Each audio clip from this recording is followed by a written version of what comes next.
Hello dear student, मैं सुभाष सांड biology lecturer जुनून बायोलॉजी क्लासेज में आप सभी का स्वागत करता हूं। तो अपन जो ह्यूमन रिप्रोडक्शन के चैप्टर के कुछ इंपॉर्टेंट क्वेश्चन का डिस्कस कर रहे थे। अपन एक सीरीज चला रखी थी जिसमें कुछ बोर्ड एग्जाम के लिए बहुत सारे इंपॉर्टेंट क्वेश्चन बनते हैं। उन सब का प्रत्येक चैप्टर से अपन डिस्कस करने वाले हैं। तो अपना जो ह्यूमन रिप्रोडक्शन वाला चैप्टर था उसका डिस्कस अपन ने स्टार्ट कर रखा था, ठीक है ना। तो आज उन क्वेश्चन को थोड़ा आगे बढ़ाते हैं और क्वेश्चन का डिस्कस करने की कोशिश करते हैं, ठीक है ना। तो आज अपन स्टार्ट करते हैं क्वेश्चन को। सबसे फर्स्ट क्वेश्चन है, पहला क्वेश्चन है, अंडोत्सर्ग को कौन से हार्मोन प्रेरित करते हैं। क्वेश्चन नंबर फर्स्ट, अंडोत्सर्ग अंडोत्सर्ग को कौन से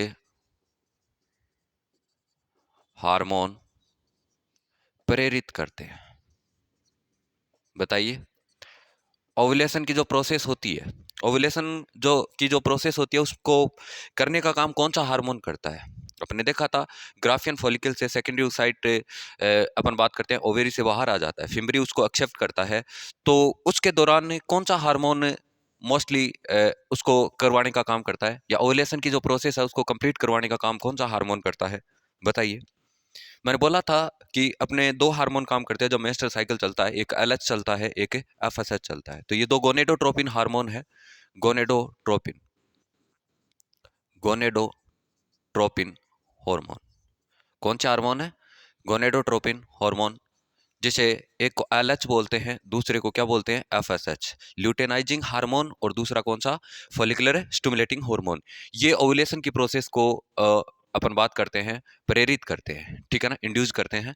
तो सबसे पहला क्वेश्चन था, अंडोत्सर्ग को कौन से हार्मोन प्रेरित करते हैं। तो गोनेडोट्रोपिन हार्मोन करते हैं, एलएच और एफएसएच, और ये भी बताया मैंने पिट्यूटरी के द्वारा सीक्रेट होते हैं। सेकंड क्वेश्चन है, एक परिपक्व है, क्वेश्चन नंबर 2, एक परिपक्व पुटक से अंडाणु के मोचित होने की प्रक्रिया।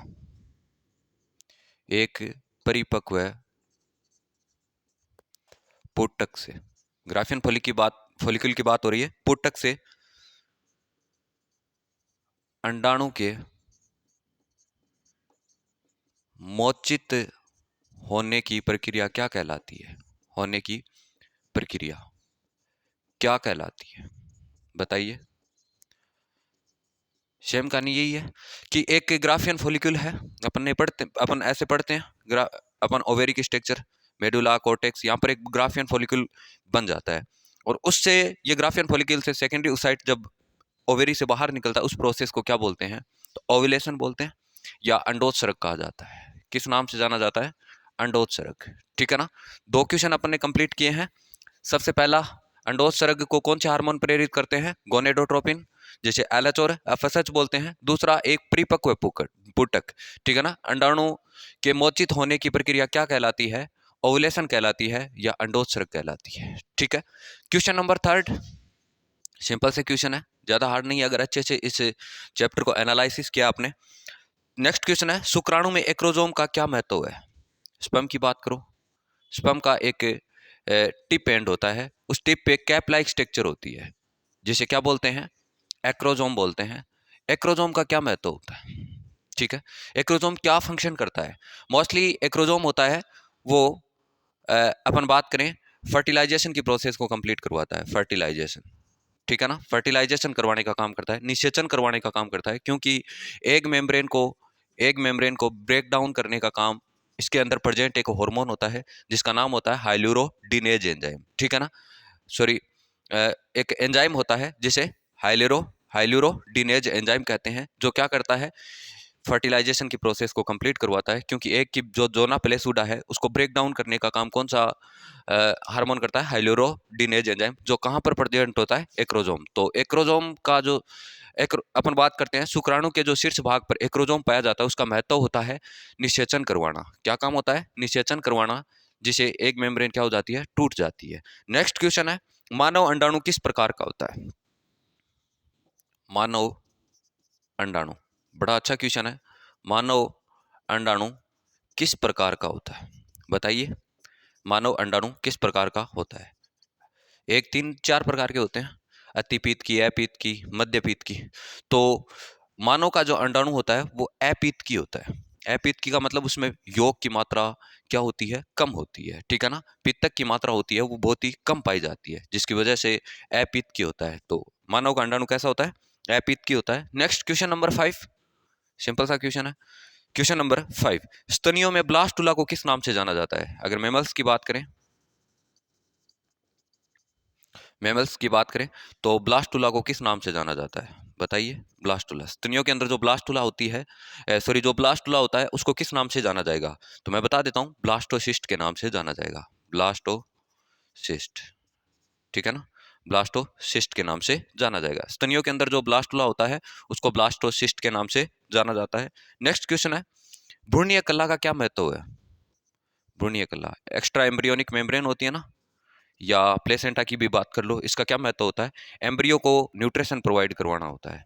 क्या काम होता है, एम्ब्रियो को न्यूट्रिशन, एम्ब्रियो को न्यूट्रिशन, पोषण, O2 और CO2 का एक्सचेंज करवाने का भी काम होता है। कुछ अपन बात करें न्यूट्रेंट जो एलिमेंट होते हैं उसका भी काम करवाना होता है, जैसे कैल्शियम, सोडियम, मैग्नीशियम, इन सब का ट्रांसफर करवाना एम्ब्रियो और अपन बात करें मदर के बीच में जो ट्रांसपोर्ट होता है उसका फंक्शन कौन करता है, एक्स्ट्रा एम्ब्रियोनिक मेम्ब्रेन करती है। इसमें प्लेसेंटा आता है, प्लेसेंटा, ठीक है ना। इसके अलावा और भी बहुत सारे होते हैं, जैसे योगशेक, एमनियोटिक, एलेंटोइक, ठीक है ना, कैरियन, ये सारी की सारी एम्ब्रियोनिक मेम्ब्रेन होती है जो क्या करती है, एम्ब्रियो को न्यूट्रिशन प्रोवाइड करवाने का काम करती है, ठीक है ना।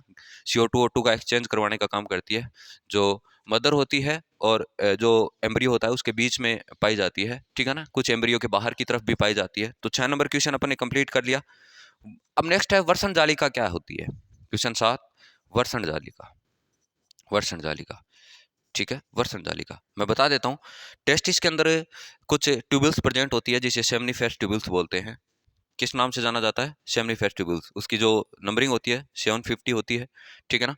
और ये क्या करती है, ये आगे मिलकर एक जाल का निर्माण करती है, आगे लास्ट में मिलकर एक जाल का निर्माण करती है, और इसे ही क्या बोलते हैं, वर्षण जालिका। टेस्टिस के अंदर या वर्षण के अंदर एक कुछ विशेष प्रकार की ट्यूबल्स प्रेजेंट होती है जिसे सेमनीफेरस ट्यूबल्स बोलते हैं, और ये सेमनीफेरस ट्यूबल्स आगे चलकर एक जाल का निर्माण करती है, उस जाल को ही क्या बोलते हैं, वर्षण जालिका के नाम से जाना जाता है। तो अपन ने अभी तक 7 क्वेश्चन कंप्लीट कर लिए हैं। नेक्स्ट क्वेश्चन का डिस्कस करने वाले हैं। अच्छे से एनालिसिस करना है, हर एक क्वेश्चन को देखना है कि किस तरह से क्या बोल रहा है, ठीक है ना। नेक्स्ट क्वेश्चन है क्वेश्चन नंबर 8, 8 कर लिया अपने। 9, नर व मादा युग्मक होते हैं।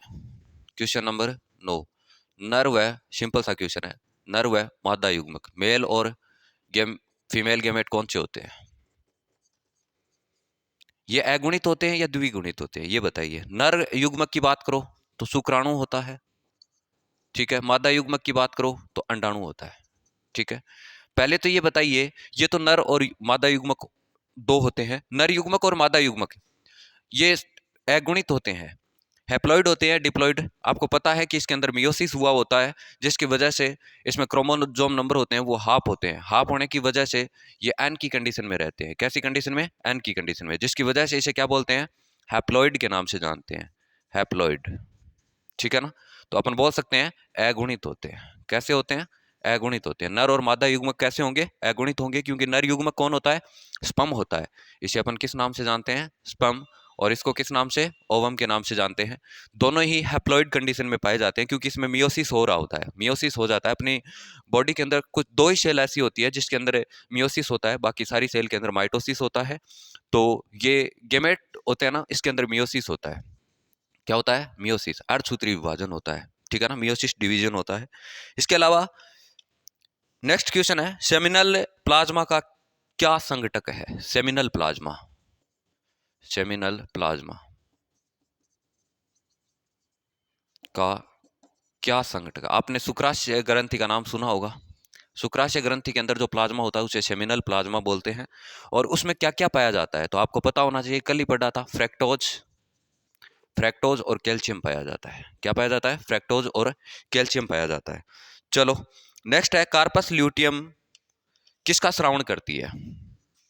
कल ही स्ट्रक्चर पढ़ी थी अपने, कार्पस ल्यूटियम, कार्पस ल्यूटियम किसका श्रावण करती है, बताइए। कार्पस ल्यूटियम किसका सिक्रेशन करेगी, कार्पस ल्यूटियम हमेशा याद रखना प्रोजेस्टेरोन का सिक्रेशन करती है। किसका सिक्रेशन करती है, प्रोजेस्टेरोन का, याद रखना, इस हार्मोन का सिक्रेशन करती है। किस हार्मोन का? प्रोजेस्टेरोन हार्मोन का सिक्रेशन करती है। नेक्स्ट है फिम्बरी। क्या है? फिम्बरी। ठीक है, फिम्बरी क्या होती है? फिम्बरी एक, अपन बात करते हैं, फिंगर लाइक स्ट्रक्चर होती है, फेलोपियन ट्यूब का ही पार्ट होता है। ये ओवेरी है, यहाँ से ओवम को एक्सेप्ट करने का काम करती है। तो इसका काम होता है सेकेंडरी ओसाइट को ग्रहण करना, जो एम्पुला पार्ट में ले जाने का काम करती है। तो फिम्बरी का क्या फंक्शन होता है? सेकेंडरी ओसाइट को क्या करना? एक्सेप्ट करना या ग्रहण करना। ट्यूबेक्टो, अपन ये बोल सकते हैं ट्यूबेक्टोमी का मकसद क्या होता है? ट्यूबेक्टोमी नाम सुना होगा। ट्यूबेक्टोमी, फैलोपियन ट्यूब को कट कर दिया जाता है, जिसकी वजह से स्पर्म और ओवम का फ्यूजन नहीं हो पाता। तो ट्यूबेक्टोमी होती है वो फर्टिलाइजेशन को रोकने का काम करती है, फर्टिलाइजेशन को इनहिबिट करती है। ठीक है, फर्टिलाइजेशन को रोकने का काम करती है। नेक्स्ट है फैलोपियन नलिका का अंडाशय से निकटस्थ भाग कौन सा होता है? मतलब ये फैलोपियन ट्यूब है, ये इधर की तरफ फैलोपियन ट्यूब बना रहा हूं मैं, ये फैलोपियन ट्यूब है।